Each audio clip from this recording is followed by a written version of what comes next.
Hi, my name is Anja Hartleb-Parson, and I'm sitting here with Joshus Hall, Professor of Economics at Beloit College. He is a guest speaker for CE this semester and gave a talk today about school finance reform. So, Dr. Hall, in your lecture you mentioned that we have a school productivity problem. Can you explain that a little more? Yeah, well, since 1960, resources, and by that I just mean spending per pupil that we've devoted to schools, or public schools in the United States, has increased about fourfold in real terms. And so, as best we can tell, we're really not getting anything for that. Test scores, whether you want to measure NAEP, National Association of Education Progress scores, SAT scores, graduation rates, whatever your criteria for measuring student performance, we flatline. And so we have to ask the question, what are we, and I use the term we loosely, getting for our money? And it appears that we're not getting much at all. What specifically, in your opinion, has led to this increase in education costs? I think it's multifaceted, but a couple things include the rise in teacher unionization. As people say, well, oh, you're bashing unions, and I say, if you're a union member, you should be proud of this fact. That's what you want to do, is you want to increase the wages of your members. And in 1966, under 10% of school districts were unionized, and now it's almost 40% of school districts are unionized. And so that's part of the story. Another part of the story is just rising incomes. People want to spend more on education, and since 90% of the schools are public in the United States, we're going to spend it through collective means. And finally, I think the school finance reform, which was the subject of my talk, is another reason. We've seen this wave of litigation starting in the early 70s kind of sweep across the country, where courts have mandated that school districts or the states spend more money to equalize funding across districts. And I think all three of these things, and there's certainly others that played smaller roles, have really led to a tremendous increase in the resources that have gone to public schools. And you specifically talk about also how the courts have affected public policy makers' decisions in terms of how school funding is appropriated. And you mentioned that school or education public policy makers face a knowledge problem, much like Hayek postulated in his 1945 essay, The Use of Knowledge in Society. Can you explain a little more of that knowledge problem that policymakers are faced with? Yeah. So many of these, in many states, that the courts have ruled against the state in favor of the plaintiff and said education funding must be equalized. They also said equality of financing is not enough. We must have an attempt to reduce the variance in outcomes. We know you can't achieve equality in outcomes, but you need to try. And the onus was put on state policymakers to do something I argue they don't have the power to do.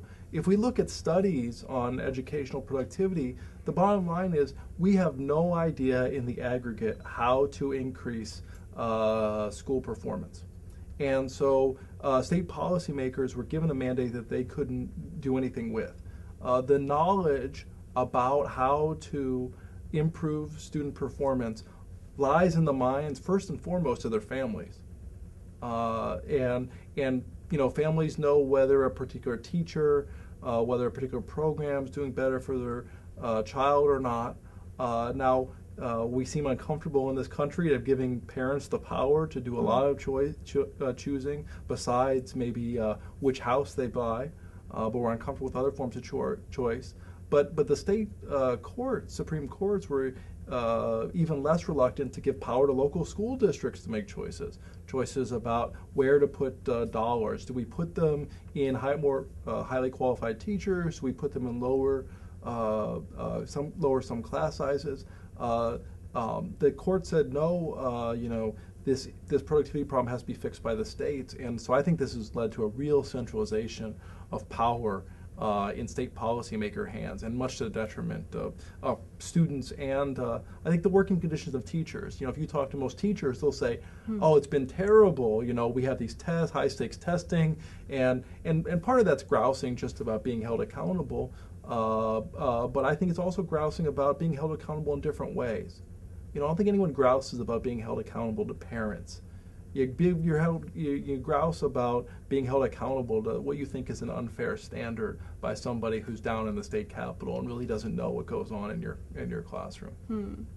Does the centralization on the national level also play a role there, such as, for example, through No Child Left Behind? Yeah, I think it was very easy to implement No Child Left Behind as a result of these school finance reforms. It would have been much harder for former President Bush to, as part of No Child Left Behind, have these high stakes testing if as part of it if there wasn't already high stake tests in place. In Ohio, for example, which I know quite a bit about, they first instituted testing in 1991. Had that not happened, there would have been no kind of tests for them to use as part of the punishment portion of No Child Left Behind.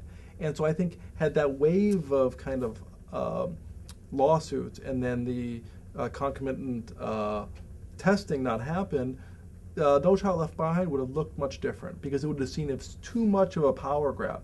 But once you centralize a lot of power in state capitals, it's just a hop, skip, and a jump to centralize it at the federal government.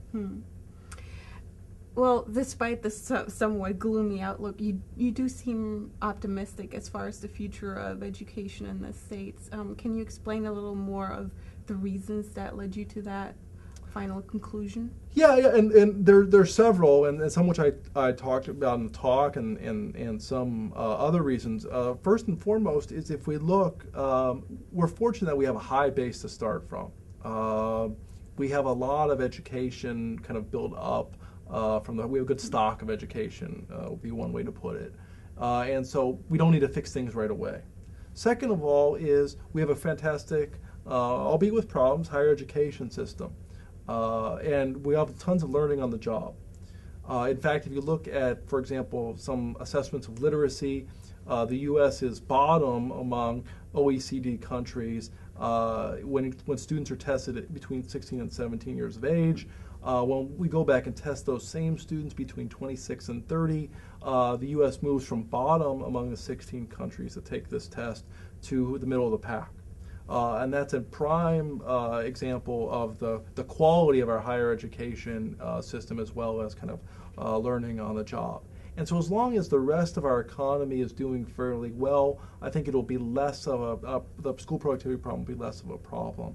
I'm also optimistic in that I think we see a real push for consumerism in education in much the same way as we see a push for consumerism in other parts of the economy.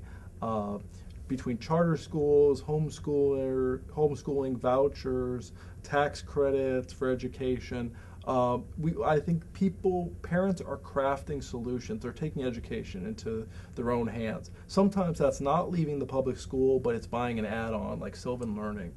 And I think as incomes rise, people are going to want to spend more money on their children. People are having fewer children.